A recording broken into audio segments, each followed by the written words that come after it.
Hello everybody and welcome back to Madden 2005 in the Oakland Raiders franchise mode, and we are getting here towards the end of year number 4, and we have an absolute doozy of a game on the docket for today. So after clinching up the Western Division and looking to be in the driver's seat for the top seed in the AFC, we have one final real test to get through before we can start celebrating and victory lapping in week 17 against the Lions back in Oakland, and that game is going to be against the Indianapolis Colts. We're currently the 2 seed in the AFC. They've already clinched their division, and the Colts, on paper, literally have to be probably one of the only teams in the entire NFL right now, not just the AFC, but in the entire NFL that can compete with this offense. So we're number 1, they're number 2 in offensive production. It's a wide gap between the two teams, but the Colts, regardless, have an offense that is just nearly as potent as ours is and has been all year long. So the Colts have put together a pretty decent season so far at 10-4, but last year it did not go that way. So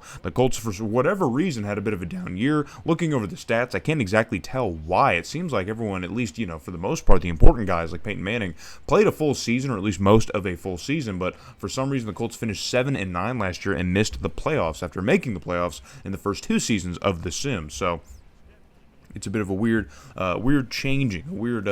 down year for the Colts, but maybe that's all it was, just a down year. So we've had a couple meddling years ourselves. So hopefully this is really the last chance for the 1 seed. So if the Colts win this game and then win in Week 17 and we lose, then I think they could get the 1 seed from us potentially. But if we win this game, or maybe even just win against Detroit next week, I think we'll be all right. But Dallas Clark is already making things difficult for us as he is off to the races here, leading a caravan, and I have no idea how none of those guys have any kind of speed that can match Dallas Clark. I don't know. Someone's got to explain that one to me here. But Dallas Clark is already having himself a monster year, over 400 yards and 7 touchdowns on the year. One of the Colts' top tight ends. He was one of my favorite tight ends back in this era. I love Dallas Clark for some reason. I have no idea why. I think I just thought a tight end wearing 44 was dope. I have no idea why. I don't feel that way about Tyler Warren with Penn State. I don't, okay? I don't feel the same way. But Dallas Clark was cool, okay? So 3rd and inches now for the Oakland Raiders, heading the other way. We're going to hand this one off to Justin Fargas, who gets to the outside edge here, and he's going to get dragged down just inside the 20, but more importantly, he gets the first down. And so that will continue the drive, but we are moving backwards as it's 3rd and 15 already. Couch going to try and throw for it. Floats one out across the middle, and when you float balls like that kind of safely, it's bound to get picked off like that. And that's exactly what happened, and Justin Gage is not happy as Tim Couch throws his 12th interception on the year, which seems like a lot, but he's got 30 more touchdowns than that. So, it could be worse. It could be a lot worse. So, 1st and 10 now for Manning and the Colts, deep in their own end, and Peyton Manning's going to get tripped up in the end zone. That's going to be a sack. We send pressure to Manning, and on the play action, it does not work out. So, we ended up getting the ball back and add 2 points to the scoreboard here. So, it's 2-7 in a funny enough game here, and now we are driving once again deep in the Colts' end, and Tim Couch is able to find Jerry Porter across the middle for another completion. So a quick safety, man. It happened before our very eyes. But now it's goal to go for the Raiders offense. We're going to hand this one off to Justin Fargas, and he is going to grab himself his 13th touchdown of the season, man. He's already matching where he was last year. I think he had 15 last season. He's maybe thinking about getting to that same number in this season. It is possible. So 9-7 is the score, but the Colts now back on offense. Manning flips this one out, man. Quickly fires this one off, and it is off to the races with Marvin Harrison. And I don't care what number is on the back of a Raider jersey. Following him, they're probably not going to catch up, as Marvin Harrison takes this one all the way to the house. Another 1,000-plus yard season for Marvin Harrison. That's touchdown number 10. I mean, he's been pretty much around that area this entire sim, so you could expect as much from number 88. We already know that. It's Marvin Harrison. So 14-9 is the score here late in the first quarter, but we still have plenty of time to answer back, and Justin Fargas is going to do it himself here as he finds open space, and now he's off to the races, and nobody's going to catch him,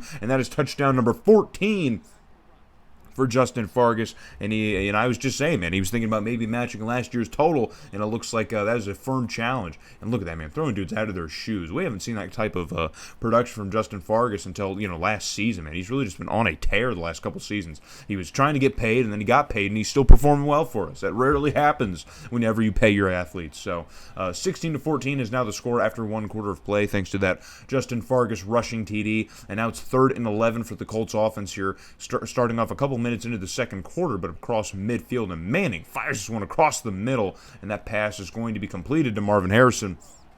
and he's going to get speared. It looks like Hart, the backup free safety, who made the tackle here. So 2nd and goal now. It's going to be a handoff to Edgerrin James. I almost want to say Eugene James.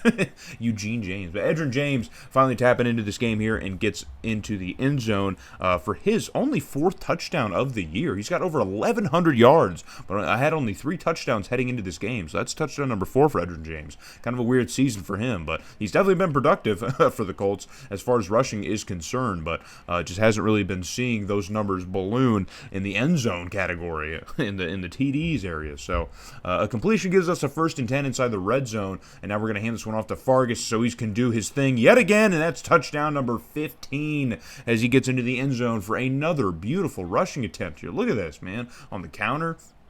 And hey, man, Ron Stone just absolutely laying people down in the process. I guess that's what helps out.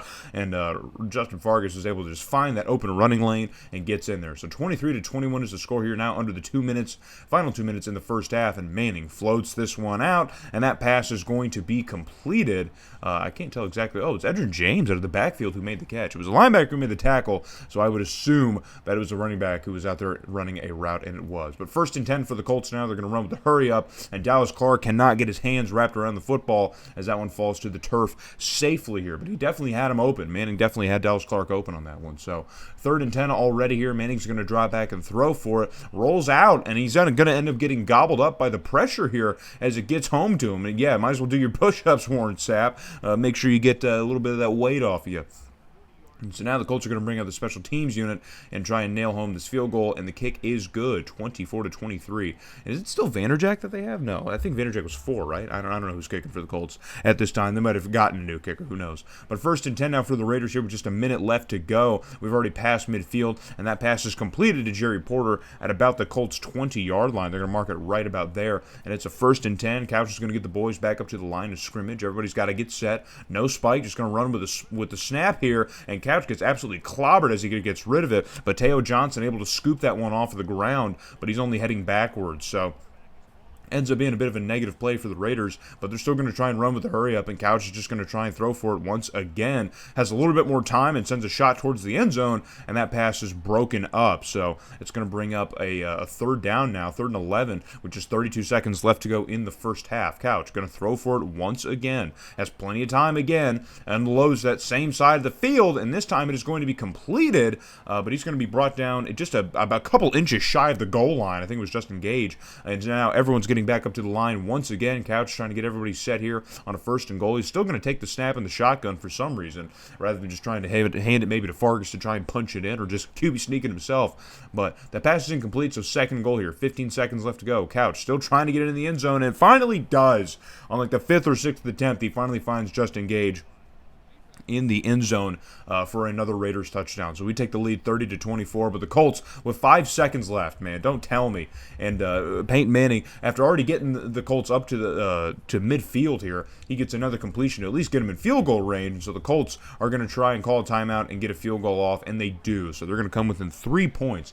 And that was how many points in the last minute of the game? How many points was that, bro? Was that like 20 points between both teams? That was ridiculous. But 2nd and 10 now, starting things off in the second half with the Raiders, and Tim Couch is going to give up interception number 13, and this one's heading all the way back here, but thankfully someone is going to be able to make the tackle here. It might have been Justin Fargas who came from behind and made the tackle, but Tim Couch, man, starting to make some mistakes here, unfortunately, as that second interception could prove costly. We don't know. It could prove costly. And it was Teo Johnson who made the touchdown-saving tackle here, but now our defense is to keep Indy out of the end zone, and let's see if they can, as Peyton Manning is going to waste 0 time finding Reggie Wayne, and he's going to get into the end zone for what I believe is his 9th touchdown of the game. He might have had one earlier in the game. I don't think he did, but either way, Reggie Wayne we are calling upon here. He's just shy of 1,000 yards this season. He's probably going to get it as well. The Colts are going to have a couple 1,000-yard receivers, but Peyton Manning is going to get gobbled up in some pressure, and the ball's going to come out on the ground. And I think that might have been Boone, I think one of the defensive tackle acquisitions we made, scooping that one up here and getting the fumble recovery. But now we have it at about midfield, and Justin Fargas is going to make it, not midfield, he's going to make it just a touchdown. He's going to get rid of any sort of ground that we have to cover as he gets into the end zone for touchdown number 16. He's having himself an absolute hell of a day, dude. I don't know where this kind of Justin Fargas has been laying in the first couple seasons of the series, but in the last 2 seasons, man, he's been on an absolute heater. And so we managed to retake the lead over the Colts here, 37-34 at the end of the third quarter. And this AFC clash is shaping up to be an absolute, historic game right now, as we figured it might be. But on a 3rd and inches now, the Colts have maybe keyed into Fargas a little bit here, and they're able to get to him before he can even get to the line to gain. So it's going to be 4th down, and we're going to bring out Janikowski for a 46-yarder. The kick is going to go up, and it is going to be good. And so that is going to make the score 40-34. So just a 6-point game. The Colts could still answer us back here and take a lead here with a touchdown. So our defense is going to have to do quite a bit of work here in the 4th quarter to keep things manageable. But they do get the ball back. So on 2nd and 12 here, Couch and the Raiders offense back out on the field here. Going to flip this one out to Fargas out of the backfield, and he's going to get absolutely clobbered after making the catch, and that fumble is going to be recovered by the Colts. I think in today's game, that probably would have just been ruled an incomplete catch, but in this game, that's good to go for the Colts. So the Colts are going to get an offensive opportunity deep in our end. Edgerrin James finds a little bit of an opening and gets a 1st down for the Colts offense, and that will continue the drive for them. But fast forward to a 3rd and 4. Our defense is trying everything they can to keep the score, to keep the lead that we have in the game, and I think it was Denard Walker. No, it's Woolfolk. Woolfolk able to break that pass up from Manning. So that's going to bring up 4th down for the Colts, and they're not going to threaten. Even though it is the 4th quarter, they are not going to threaten. They're going to take the points here. Only 6 points can get them back, so that is Vanderjagt. I was right. It is Vanderjagt kicking. So, but the Colts are going to come within 3 now, 37-40, but we have the ball back now across midfield. Justin Fargas is going to get snuffed out once again, but there is a flag for holding on Jerry Porter, and so the Colts are going to decline that. They could have sent us back a little bit and made us retry 3rd down, but they're going to decline it, and so now we're at least within field goal range for Janikowski, without the penalty, and he's able to nail this one through and make it 43-37. So kind of an awkward game here. Our offense kind of stalling out here in the 4th quarter, but at least Janikowski is able to at least keep points going up on the board.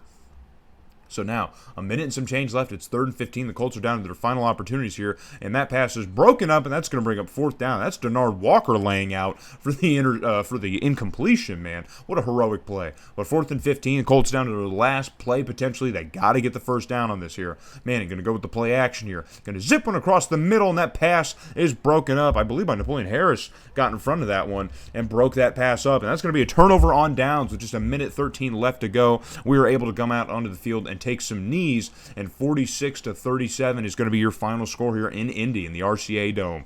Oh man, what a game.